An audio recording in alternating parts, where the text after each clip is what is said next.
Hello everyone. पिछली video में हमने लूसेंट एंशिएंट हिस्ट्री के 30 मोस्ट इंपॉर्टेंट एमसीक्यूज डिस्कस किए थे और आज हम इस सीरीज को यहाँ से आगे कंटिन्यू करेंगे। तो देखिए, पुराणों में सबसे प्राचीन जो पुराण है वो कौन सा है? मत्स्य पुराण है।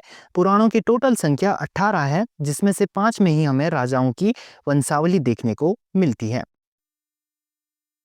नेक्स्ट क्वेश्चन हमारे पास है, कौन से सुमेलित हैं? तो देखिए, विष्णु पुराण जो है मौर्य काल में लिखा गया था, बिल्कुल सही है, और मौर्य वंश के बारे में हमें इससे जानकारी मिलती है।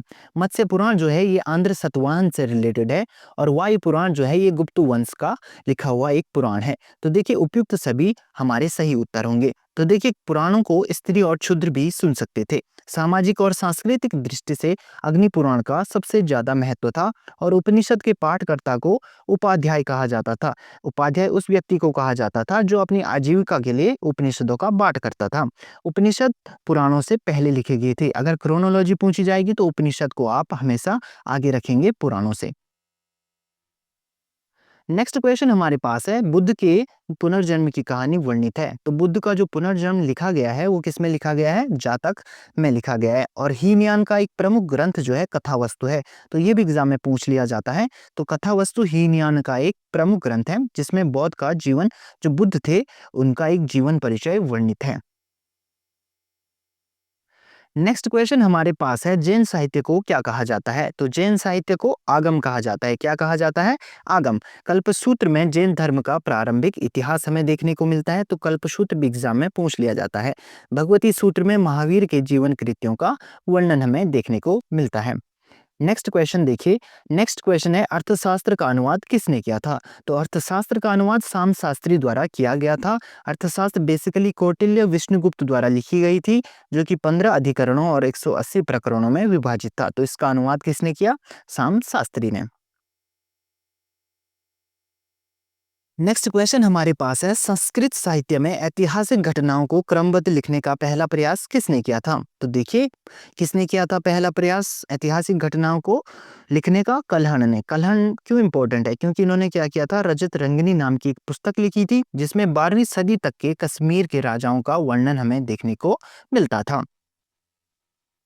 अगला क्वेश्चन हमारे पास है, अरबों की सिंध विजय का वर्णन किस में मिलता है? तो अरबों की सिंध विजय का वर्णन चचनामा में मिलता है। चचनामा किसके द्वारा लिखी गई थी? अली अहमद के द्वारा। नेक्स्ट क्वेश्चन हमारे पास है, अष्टाध्यायी के लेखक कौन है? तो अष्टाध्यायी के जो लेखक हैं वो पाणिनि हैं। कौन है? पाणिनि। देखिए, अष्टाध्यायी पाणिनि द्वारा लिखी गई थी। ये इंपॉर्टेंट इसलिए है क्योंकि संस्कृत भाषा का पहला व्याकरण था। ठीक है, व्याकरण, संस्कृत भाषा के व्याकरण पर ये लिखी गई पहली बुक थी। इसमें मौर्य के टाइम पीरियड और मौर्य युगीन राजनीतिक व्यवस्था का वर्णन हमें देखने को मिलता है। नेक्स्ट हमारे पास है, भारत पर यवन आक्रमण का उल्लेख किस में मिलता है? तो भारत में जो यवन आक्रमण का उल्लेख है ये कात्यायन की गार्गी संहिता में मिलता है। कात्यायन द्वारा लिखी गई गार्गी संहिता बेसिकली एक ज्योतिष ग्रंथ थी, जिसमें यवन आक्रमण का उल्लेख भी किया गया है। नेक्स्ट है, पतंजलि के महाभाष्य से किस वंश की जानकारी मिलती है? तो पतंजलि के महाभाष्य से हमें शुंग वंश की जानकारी मिलती है। जो पतंजलि थे ये पुष्यमित्र शुंग के पुरोहित थे। ये भी एग्जाम में पूछ लिया जाता है। तो इंपॉर्टेंट क्वेश्चन ये रहेगा। अष्टाध्यायी जो पाणिनि द्वारा लिखी गई थी, इसमें सबसे पहले लिपि शब्द का प्रयोग हमें देखने को मिलता है। नेक्स्ट क्वेश्चन हमारे पास है, इतिहास का पिता किसे कहा जाता है? तो इतिहास का पिता हेरोडोटस को कहा जाता है। इन्होंने अपनी पुस्तक हिस्टोरिका में 5वीं शताब्दी ईसा पूर्व के भारत फारस के संबंधों का वर्णन किया था। तो हिस्टोरिका बुक भी कभी कभी पूछ ली जाती है। तो हिस्टोरिका जो बुक है ये किसने लिखी है? हेरोडोटस ने लिखी है, जिन्हें कि इतिहास का पिता कहा जाता है। अगला हमारे पास है, सिकंदर के साथ आने वाले लेखकों के नाम बताइए। तो सिकंदर के साथ 3 लेखक आए थे। कौन कौन से? निरियाकस, अर्नेसिक्रेटस और अरिस्टोबुलस। ये 3 क्या थे? सिकंदर के साथ आने वाले लेखक थे भारत में। नेक्स्ट क्वेश्चन हमारे पास है, अपनी पुस्तक इंडिका में मौर्य युगीन समाज और संस्कृति का वर्णन किसने किया था? तो मौर्य युगीन जब पूछा जाएगा तो मौर्य युग में कौन सा लेखक आया था? यहाँ मेगास्थनीज। ठीक है, ये सेल्यूकस निकेटर का क्या था? राजदूत था, जो कि चंद्रगुप्त मौर्य के राज दरबार में आया था। तो ये मल्टीपल टाइम पूछा जाता है कि जो ये सेल्यूकस निकेटर का राजदूत था मेगास्थनीज, ये किसके राज दरबार में आया था? तो ये चंद्रगुप्त मौर्य के राज दरबार में आया था।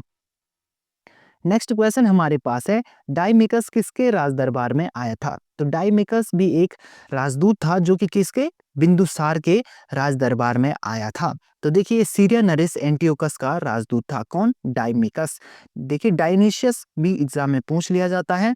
ये मिस्र नरेस टॉलमी फिलाडेल्फस का राजदूत था जो कि अशोक के राज दरबार में आया था। डायमिकस पूछा जाएगा तो वो बिंदुसार के राज दरबार में आया था, सीरिया नरेस एंटियोकस ने भेजा था उसे। और डायोनीसियस आएगा तो ये किसने भेजा था? मिस्र नरेस टॉलमी ने भेजा था अशोक के दरबार में। नेक्स्ट क्वेश्चन हमारे पास है, भारत का भूगोल पुस्तक किसने लिखी थी? तो भारत का भूगोल जो पुस्तक है ये किसने लिखी थी? ये लिखी थी टॉलमी ने। किसने लिखी थी? टॉलमी ने। प्लिनी ने प्रथम शताब्दी में नेचुरल हिस्ट्री नामक बुक लिखी थी जिसमें भारत के जो जानवर हो गए, वन संपदा, हिमालय के बारे में उल्लेख किया गया है। प्लिनी द्वारा लिखी पुस्तक नेचुरल हिस्ट्री। ये भी एग्जाम में पूछ लिया जाता है कि नेचुरल हिस्ट्री बुक किसने लिखी? तो प्लिनी ने वो लिखी। और भारत का भूगोल पुस्तक किसने लिखी? टॉलमी ने। नेक्स्ट क्वेश्चन हमारे पास है, पेरिपल्स ऑफ द एरिथ्रियन सी पुस्तक के लेखक कौन है? तो ये पुस्तक बहुत इंपॉर्टेंट है, एग्जाम के पीओवी से मल्टीपल टाइम पूछा जा चुका है। तो इसके अज्ञात लेखक हैं, ठीक है, इसके लेखक का नाम हमें पता नहीं है। ये 80 ईस्वी में हिंद महासागर में भारत के बंदरगाहों और व्यापार का उल्लेख करने वाली एक पुस्तक है। पेरिपल्स ऑफ एरिथ्रियन सी अज्ञात लेखक द्वारा ये लिखी गई थी।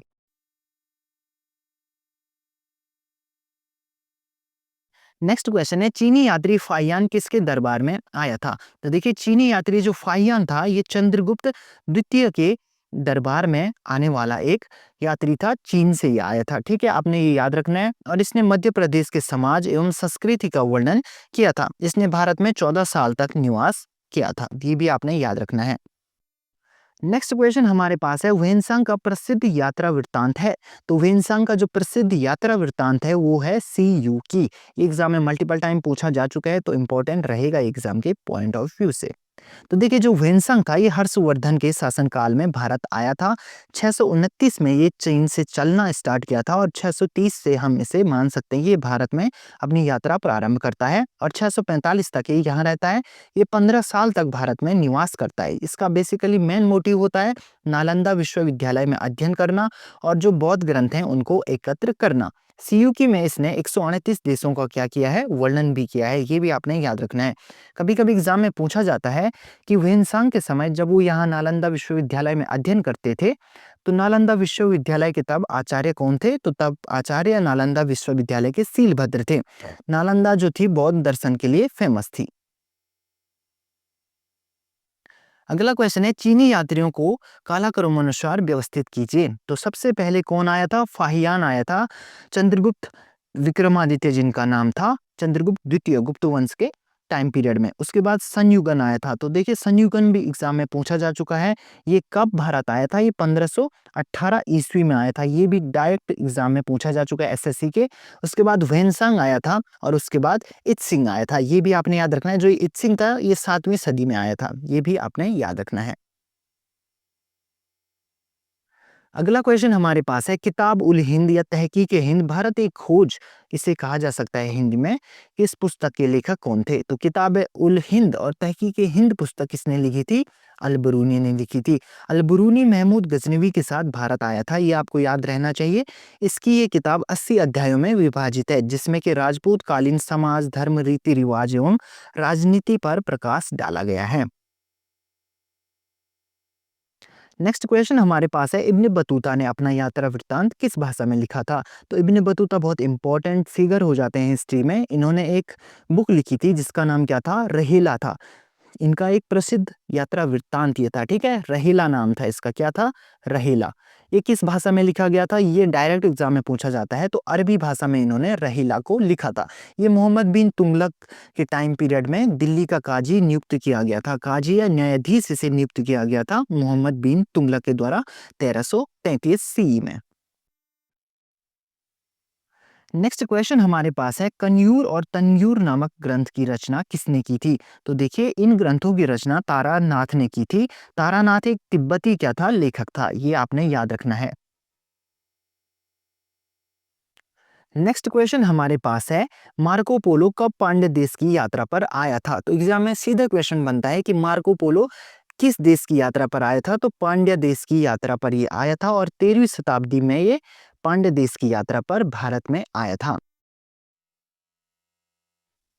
नेक्स्ट क्वेश्चन है, भारतीय पुरातत्व का जनक किसे कहा जाता है? तो देखिए, भारतीय पुरातत्व का जनक अलेक्जेंडर कनिंघम को कहा जाता है। Father of Indian archaeology Alexander Cunningham है। नेक्स्ट क्वेश्चन है, 1400 ईस्वी पूर्व किस अभिलेख में वैदिक देवता मित्र, वरुण, इंद्र एवं नात्स्यन यानी अश्विन कुमारों का नाम मिलता है? तो 1400 ईसा पूर्व का जो अभिलेख है उसका नाम है बोगाज कोई। इसे एशियन माइनर अभिलेख भी कहा जाता है। इसमें इन देवताओं का वर्णन हमें मिलता है। नेक्स्ट क्वेश्चन हमारे पास है, मध्य भारत में वैष्णव धर्म विकसित होने का प्रमाण मिलता है। तो जो ये वैष्णव धर्म था, इसका जो विकास होने का प्रमाण सबसे पहले किसमें मिलता है? वैष्णगर यानी विदिशा गरुड़ स्तंभ में हमें देखने को मिलता है। और कभी कभी एग्जाम में पूछा जाता है कि वैष्णगर विदिशा स्तंभ किसका था?